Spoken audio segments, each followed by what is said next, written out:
Good morning or afternoon or evening, whenever you watch this, St. Francis Parish community. We are back again for our weekly talk with Father here. This week, on Sunday, July 11th, the St. Francis Parish is the meal server at Transform Burien.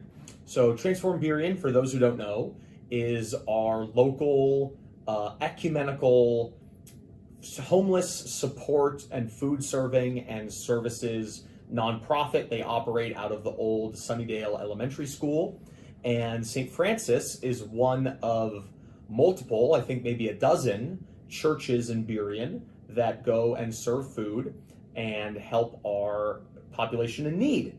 I think whenever we do this and whenever I talk to families or students about volunteering, we always have to think about one thing, and that's what our faith tells us for working with the homeless and helping the poor and the needy and the vulnerable. So that's our topic for today, is what does our faith tell us about helping the homeless and the needy and the vulnerable? Well, of course, Jesus always did, reach out to those who are in greater need.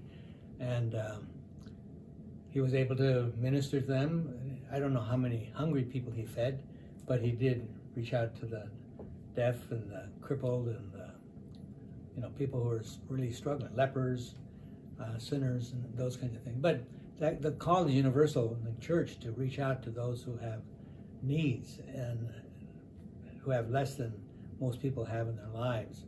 So it's always been a part of the church to help the poor. I remember as a little kid, we used to give to adopt babies in China or wherever it was. I think it was $5 you could rescue a baby. I forget what it's called.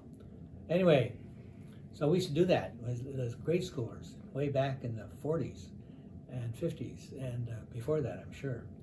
But that was kind of ingrained in our system and in our thought process at school to help those little kids out there who are hungry and children who needed, food, and the little pennies that we gave in those days were help feed a child for a month or whatever it was. So it's been there since the beginning of the church's history, I'm sure, to help the poor and the hungry and the needy, and to do what we can to make that happen. Catholic Community Services is the largest organization outside the state of Washington, in the state of Washington, to help the needy and the poor. So the church's history in that has always been great and wonderful, and giving in the best ways that we can do that. So we have our own St. Vincent de Paul organization here in our parish, and people come all the time needing help to pay their bills, to get food for their homes, and so we have ministers, St. Vincent de Paul people, who are constantly every week serving the needs. And in this time of COVID, they haven't been able to go out and do what they ordinarily do, but they still have been reaching out and helping those in greater need than ourselves. So life is difficult and getting more difficult. It has been more difficult.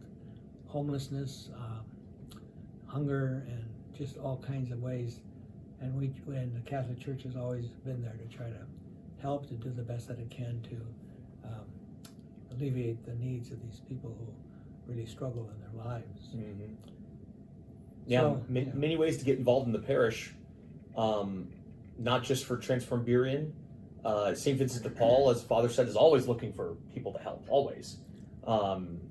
St. Vincent de Paul, we coordinate with Hospitality House also, right, which is out of, they are housed at Lake Burien Presbyterian.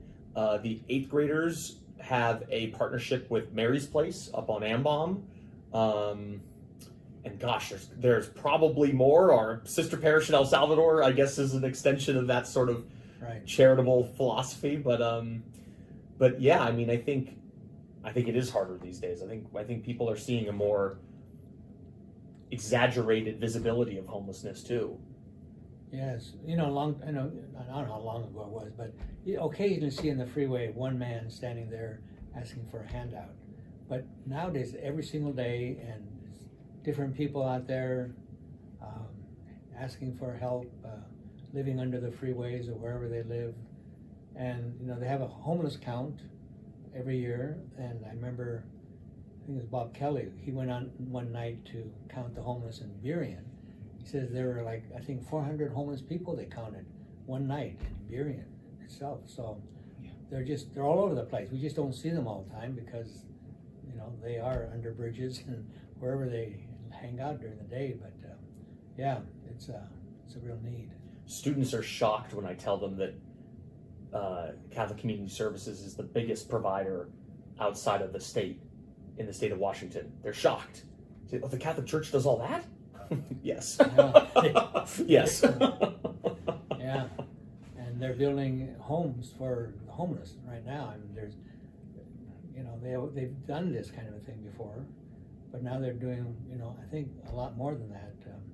Actually building huge apartment complexes to help shelter the homeless, as the state is buying motels and hotels to do the same kind of thing. So it's a real problem these days, and I don't know how much it's going to get worse or not, but I guess the homeless are, Jesus said, the poor you will always have with you, and that's certainly true these days. So yeah, important to think about and pray about, especially this Sunday if you want to pray and work to help alleviate the issues and help bridge relationships between people who are homeless and not homeless, and help people in your community. Transform Burien this Sunday, our parish's time.